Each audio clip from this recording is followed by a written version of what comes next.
Hello there, my name's Graeme, and I'm going to be sharing some thoughts with you today for Langside Church's week on Holy Week. So it's a bit of an unusual situation, to say the least, that we're sitting out here in my garden at the moment. I'm kind of sheltering myself with an umbrella to try and avoid some of the wind and stuff coming in and disturbing the video too much. And this is a talk that I wanted to share with you because actually I did a version of this one time at Glasgow City Mission for a lot of the guys who stayed after their dinner to hear us talk and hear some thoughts from ourselves. So it's Saturday that we're talking about, and Holy Week's a week full of events. There's loads of stuff going on. And most of the things that go on have got some kind of name attached to them. So you've got Maundy Thursday, you've got Good Friday, Easter Sunday. They've all got specific names attached to them, which really show their importance. And the Saturday is a day that doesn't really have a great deal of significance attached to it.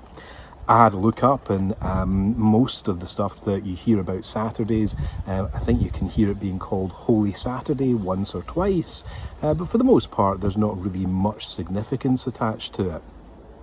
So I want to read the sort of the reference that we've got to this Saturday from the Bible, and we're starting at Mark chapter 15 verse 42. And it's talking just after the burial of Jesus. It says, "This all happened on Friday, the day of preparation, the day before the Sabbath.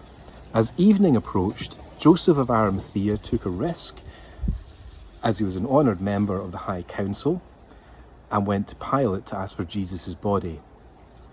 Pilate couldn't believe that Jesus was already dead, so he called for the Roman officer and asked if he had died. The officer confirmed that Jesus was dead, so Pilate told Joseph that he could have the body. Joseph brought a long sheet of linen cloth, and he took Jesus' body down from the cross, wrapped it in the cloth, and laid it in the tomb that had been carved out of the rock. He then went and rolled a stone in front of the entrance. Mary Magdalene and Mary, the mother of Joseph, saw where Jesus' body was laid." And then chapter 16 goes on for the resurrection. It says, "Saturday evening, when the Sabbath ended, Mary Magdalene, Mary the mother of James, and Salome went out and purchased burial spices so they could anoint Jesus' body. Very early on Sunday morning, just at sunrise, they went to the tomb." So what we hear referenced about Saturday is not very much. And yet, to me, the Saturday's a really important day. If we kind of think about it, on Friday we've got the crucifixion, which is this incredibly heart-wrenching event for the disciples and the family of Jesus. And then on Saturday, their lives must be just ruined. They must be just utterly afraid and terrified and feel like they've wasted all this time following Jesus because he's dead now. How could the things that he said be true if he's gone? And so on this Saturday, it's a really dark day. It's a really horrible day. They've lost this incredibly important person to them, and their lives are in ruins. It kind of feels a wee bit like Saturday just now, I think. You know, we've got all this incredible stuff going on around us. We're living in a bit of fear and anxiety and worry. And those of us with faith, we're not immune to that anxiety and worry. We feel it as well. We feel it just as much. So I kind of feel like we're living in this Saturday right at the moment, where lives are turned upside down. And one of the things that I thought of when you kind of think about the chain of events, the crucifixion on Friday and the resurrection on Sunday, why didn't God just resurrect Jesus? And why didn't Jesus come back on the Sunday? Why did we have to wait?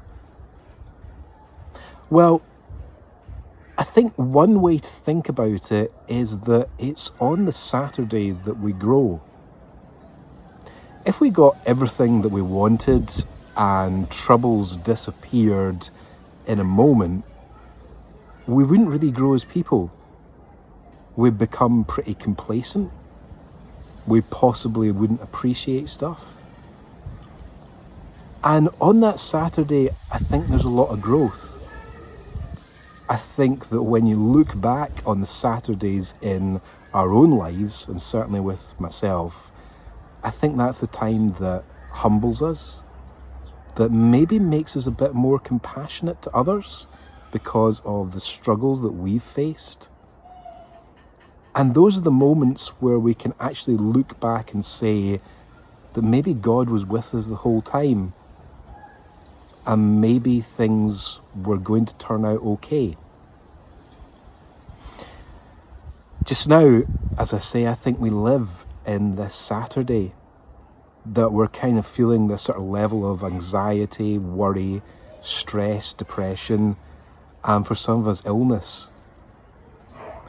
And yet the promise of God is that Sunday is coming, the resurrection's coming, and that God doesn't walk away from us on that Saturday. He doesn't abandon us. He doesn't do it out of cruelty or malice, but that he helps us to grow during the bad times. He helps us to become better people. And he challenges and asks us on that Saturday, when we're experiencing the darkness and the hard times, he challenges us to help others, to be a better person to others, and to reach out. I know just now for many of you watching this, it will feel really like it's Saturday, but the promise of Easter is that Sunday's coming, and that love and fellowship and peace are things that haven't gone away and are coming to us, and that God is with us in this struggle. Thanks be to God.